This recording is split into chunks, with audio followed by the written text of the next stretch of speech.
developers. Today we are going to cover some basics of layouting in Compose. How you can create linear layouts, constraint layouts, scrollable layouts in Compose. So let's start it. So we already know that for using Jetpack Compose we have to download Android Studio Canary version because Compose are in alpha right now. So for use these features before release, you have to download Android Studio Canary. You can find Android Studio link in description box below. You can download and check it out. So for starting, you have to start. You have to create new project. New project. So you see this enter compose activity. You have to select this activity. After creating this, you see this activity without any XML file. So where's the XML file? So here's the tricky part. There is no XML file. We get this compose layout theme, which is a composable function. Yeah. So set content method takes a composable function, as we can see. It will take a unit and composable functions returns a unit. So what is composable function? A single composable function can be created by using this annotation at composable. You can make any Kotlin function into a composable function by using this simple annotation. And you can create your UI instead of XML files, you use functions.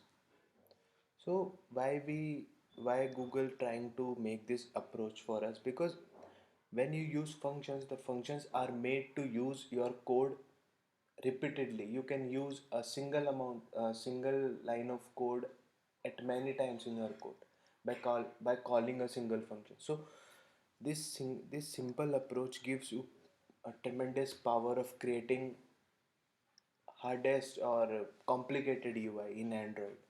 You can use your UI again and again without duplicating it. You just need to call a single function.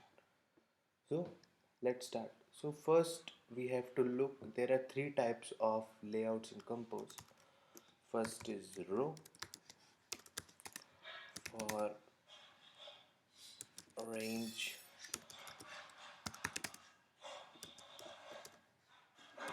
elements in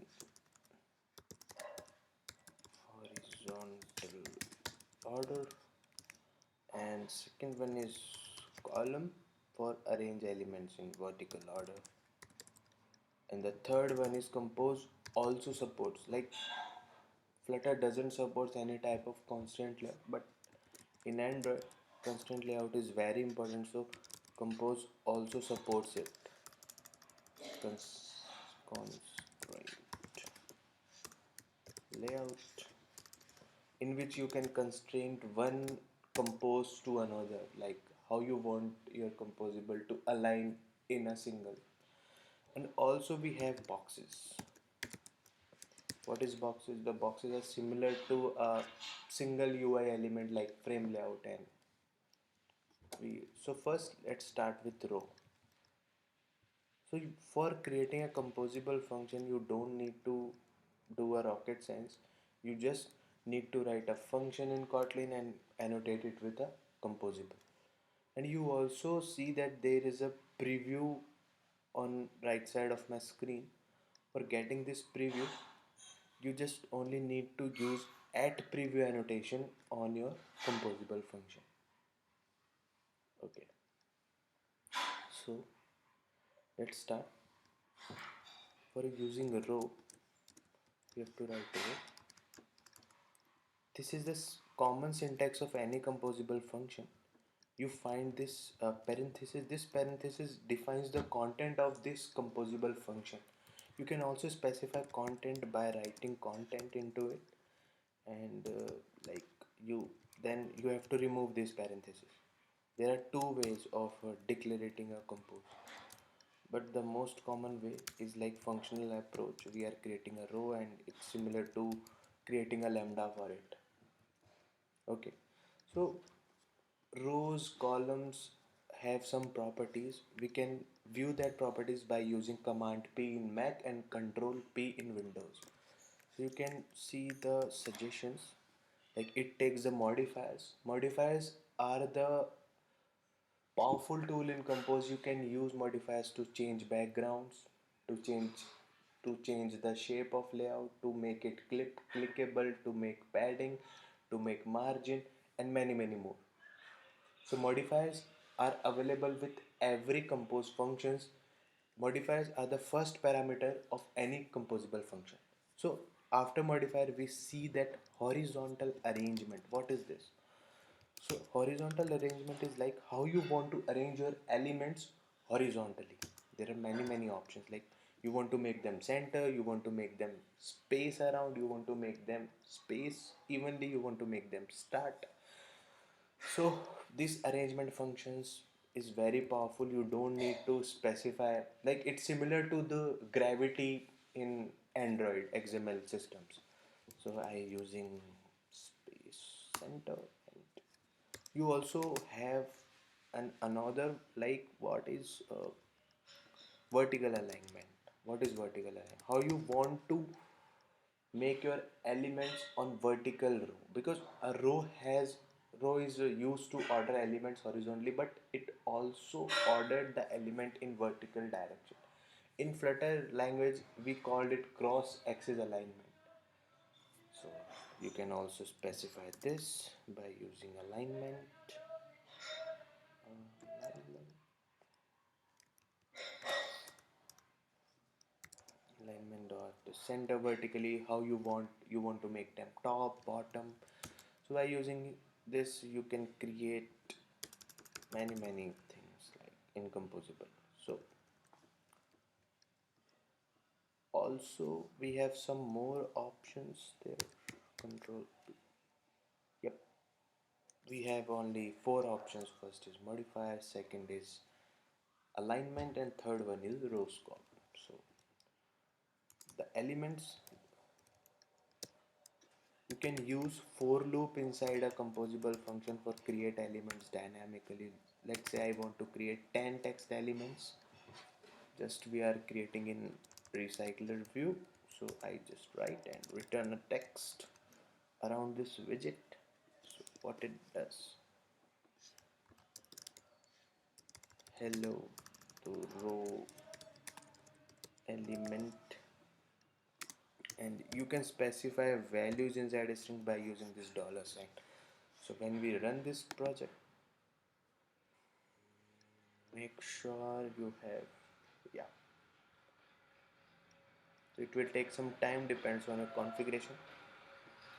You can also, like, let's let's show you the power of composable function. Let's say I created a horizontal, let's say I have to create a row element,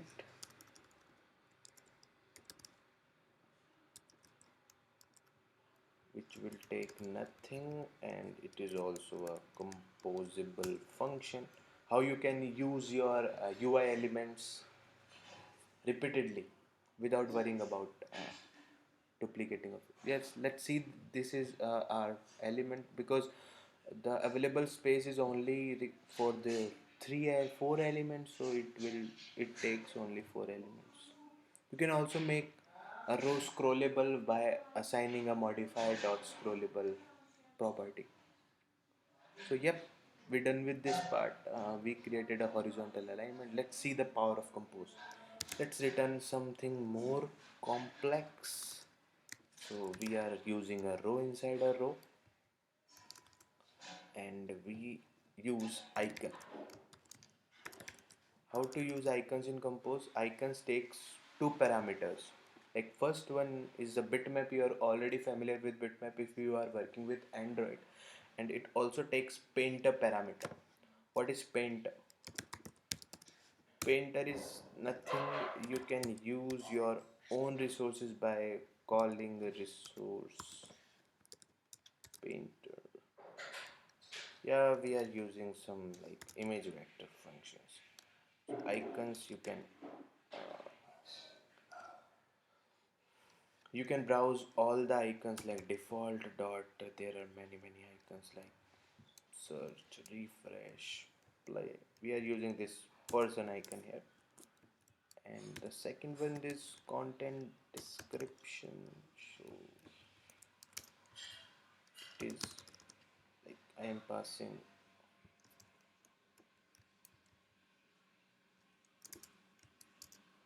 So we are done with the icons dot default person, and we also have a text. Hello, and we also assign some properties to it. So we have modifiers. So this is our function. We also add some padding to it. Modifier dot padding 10.dp dot background color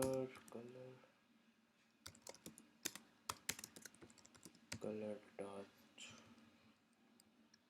blue. Yep. So instead of returning text, I can return my row element into it, and you can see the magic. I can use this row element at many times I want in my UI, and I create only three elements. I don't need to copy and paste my linear layout stuff. It dynamically created my layout, and I can use any function, any composable function inside a loop to create horizontal elements. So it will take some time, guys, and there is also some other function like row, which is called column.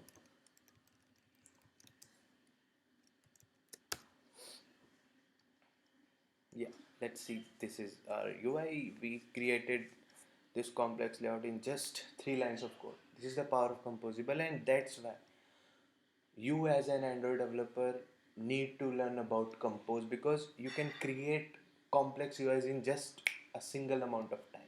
You don't need to spend your whole day for creating something complex, just like you are spending in creating layouts in XML. No. So this is also another parameter like column, and column. Let's see what arguments column takes. Column also takes a modifier. It also takes vertical alignment. Vertical alignment. What vertical alignment takes? Alignment.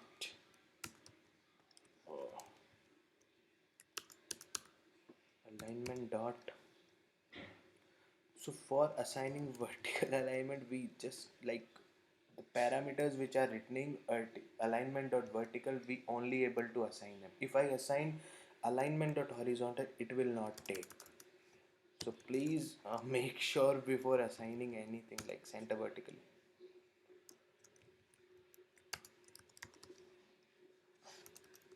Oh sorry, it takes arrangement. Like column, in column we have horizontal arrangement, in we have, so we can create similar, we can assign similar properties to it, like how we want to assign her. So for example, you can specify same amount of data. Let's create another function which is responsible for sending us a column type, column element.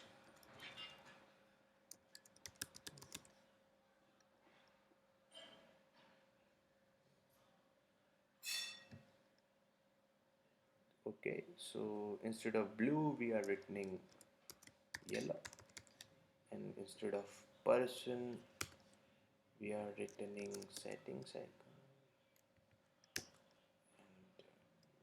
Okay, so we can use column, we just need to call column element function, that's it. If you want to create one or more element, you can use this type layouting. Like let's,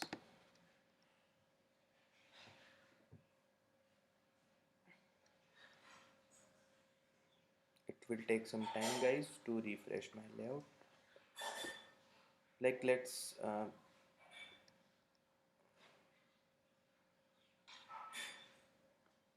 use some other property, like instead of returning them into the center, we can also able to use the space arrangement dot space around property. What it does, if we are specify space around, then elements will shrink to to take minimum space, and their outer space will be unbounded. Okay, it will taking some time.